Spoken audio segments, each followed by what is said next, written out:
The Book of Ezekiel explained, God's glory, judgment and restoration. Please don't forget to like and subscribe, it really does help us build the channel. Exile and the prophet's vision. It's 593 BC. God's people have been exiled to Babylon. The temple lies in ruins, the people are broken, and all hope seems lost. But in a land far from home, by the Kebar River, a young priest named Ezekiel is about to encounter the living God. A storm rolls in from the north. Fire flashes.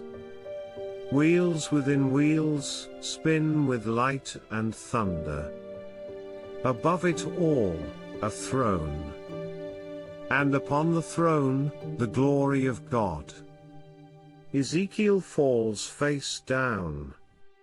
And God speaks, Son of man, I am sending you to a rebellious people. Ezekiel 2:3. This begins one of the most extraordinary books in all of Scripture, a message of judgment, glory, and ultimate hope.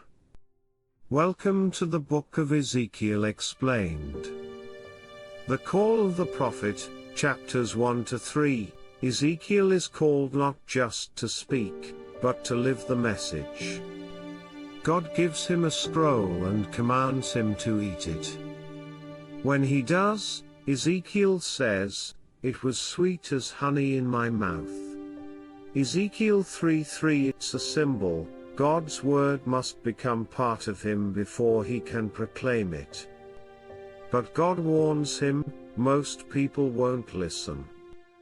They are stubborn and hard-hearted. Still, Ezekiel must speak. Application for today: before we can share God's word, it must transform us first. Faithfulness is not measured by popularity, it's measured by obedience. The signs of judgment, chapters 4-24, God gives Ezekiel dramatic signs to perform. He builds a miniature city of Jerusalem and lays siege to it, showing the coming invasion. He lies on his side for hundreds of days, symbolizing Israel's years of sin. He shaves his head, burns his hair, and scatters the ashes to represent destruction and exile. God is painting a message through Ezekiel's life. Israel's sin has reached its limit, and judgment is inevitable. Because you have defiled my sanctuary with idols, I myself will withdraw. Ezekiel 5:11. Application for today: sometimes God lets us experience the consequences of our choices, not out of cruelty, but to awaken us to repentance. His correction is never to destroy us, it's to redeem us. The glory departs, chapters 8-11, in a vision, Ezekiel is taken to the temple in Jerusalem. What he sees is heartbreaking idols carved on the walls, priests bowing to false gods inside the house of the Lord. Then, the unthinkable happens: the glory of God departs from the temple. The presence that once filled Solomon's sanctuary leaves the city. Soon after, the Babylonians destroy Jerusalem. The temple is gone. Application for today: when God is replaced by idols, whether wealth, pleasure, or pride, his presence cannot remain where he's no longer honored. But even in loss, his love still pursues restoration. Judgment on the nations, chapters 25-32. After Jerusalem falls, God turns his words toward Israel's neighbors: Ammon, Moab, Edom, Tyre, Sidon, and Egypt.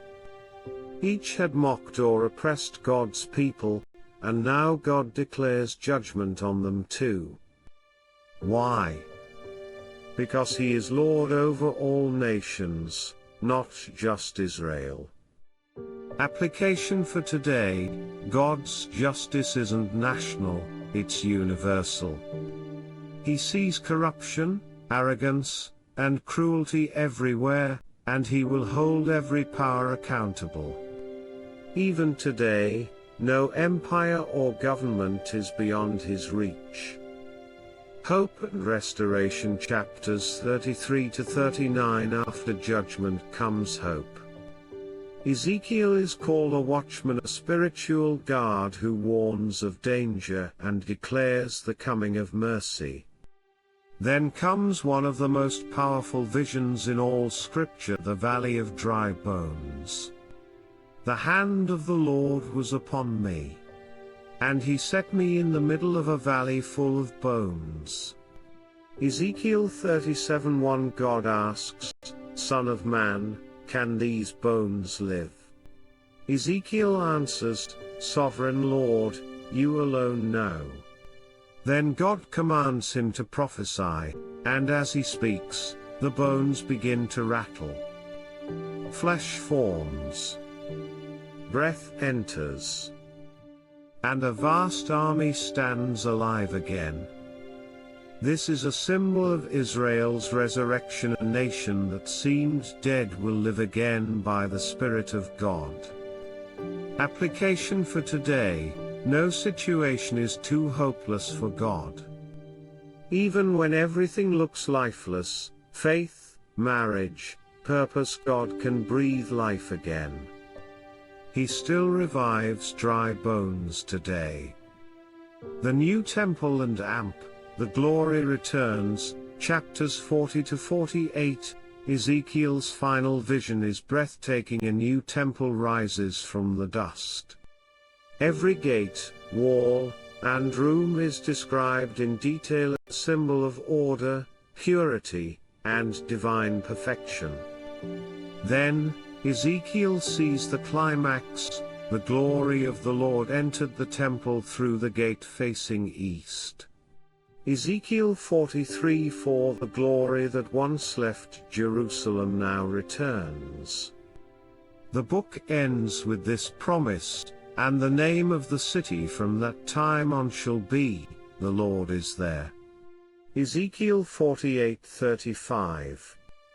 Application for today: God's presence no longer dwells in a building, it lives in us. Through Jesus, we are now his temple, filled with his Spirit. What sin destroyed, grace restores. The message for today. The book of Ezekiel teaches us three eternal truths. God's glory is greater than we can imagine. He is holy, radiant, and above every power. God's judgment is righteous, but never without mercy. He disciplines his people to draw them back to himself. God's restoration is total. He breathes life into what was dead. He returns to what was abandoned. He makes his dwelling among his people again. So when your life feels like a valley of dry bones, remember, the Lord is still there. His Spirit still moves. His glory still restores. This is the story of Ezekiel, the prophet of visions, of fire, and of hope. His message still echoes today, no matter how far we've fallen, no matter how broken our world feels. God's glory can still return. If this video helped you understand the book of Ezekiel, don't forget to like, comment, and subscribe for more Bible breakdowns every week. Tell us below, which vision in Ezekiel inspired you the most, the throne of glory, the dry bones, or the new temple. And remember, stay in the Word, and let the Word stay in you.